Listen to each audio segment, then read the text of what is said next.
नमस्कार फ्रेंड्स, आज की इस वीडियो में हम जानेंगे कि इंसुलिन हार्मोन का सिक्रीशन बढ़ाने के लिए अपने पैनक्रियाज की कार्यक्षमता को बढ़ाने वाले वे 4 प्रभावी तरीके कौन कौन से हैं।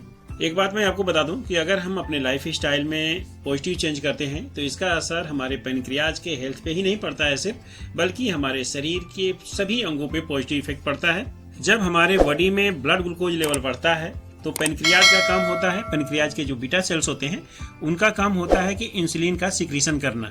और ये इंसुलिन क्या करता है कि जो ब्लड में ग्लूकोज होता है उनको सेल्स तक पहुंचाता है, जिससे हमारे ब्लड में ग्लूकोज का लेवल नहीं बढ़ता है, वो नॉर्मल बना रहता है। लेकिन अगर इस इंसुलिन का सिक्रीशन कम हो या नहीं हो तो हमारे ब्लड में ग्लूकोज का लेवल बहुत ज्यादा हो जाता है, और जब हमारे ब्लड में ग्लूकोज का लेवल ज्यादा होता है तो इसे ही हम डायबिटीज कहते हैं।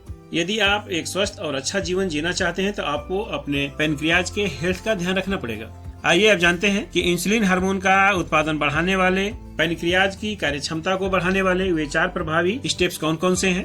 पहला है नियमित एक्सरसाइज करना या पैनक्रियाज के हेल्थ के लिए योग करना। जिस तरह से हमारे बॉडी के सभी अंगों को ब्लड की जरूरत होती है, वैसे ही पैनक्रियाज को भी ब्लड की जरूरत होती है उसके हेल्थ के लिए, और इसके लिए सबसे बढ़िया चीज होता है एक्सरसाइज करना। अगर हम एक्सरसाइज करते हैं तो इससे हमारे बॉडी में ब्लड का फ्लो तेज होता है।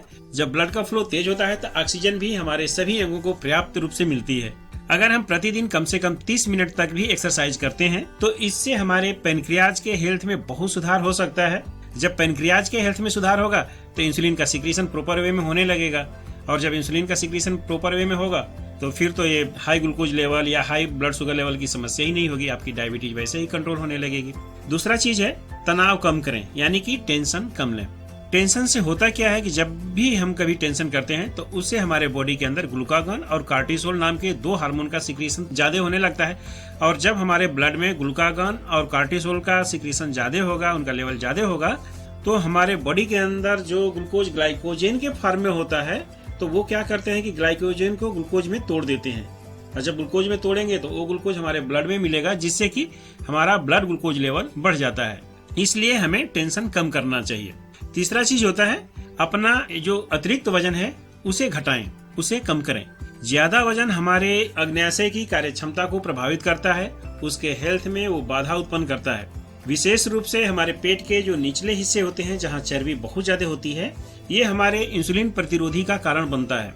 इसके परिणाम स्वरूप ब्लड ग्लूकोज का स्तर बढ़ जाता है।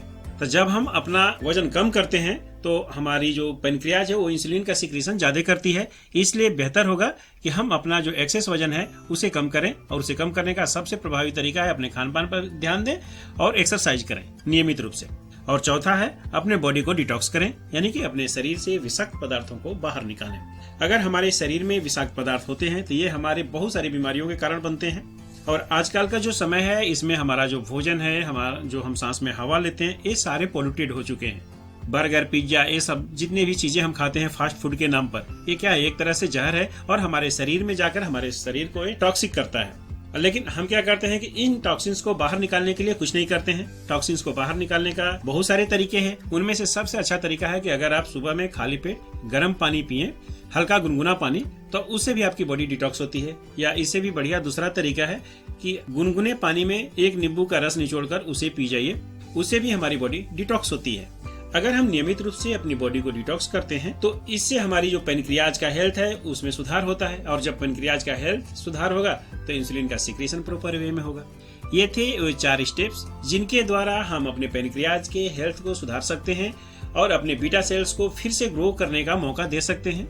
उम्मीद करता हूँ कि हमारी ये छोटी सी जानकारी आपको जरूर पसंद आई होगी। अगर हेल्थ टिप्स से संबंधित ऐसी जानकारी आपको पसंद है तो आप हमारे इस चैनल को सब्सक्राइब कर सकते हैं और हमारे वीडियो को लाइक और शेयर कर सकते हैं। मिलते हैं अगले वीडियो में एक नई जानकारी के साथ, तब तक के लिए धन्यवाद दोस्तों।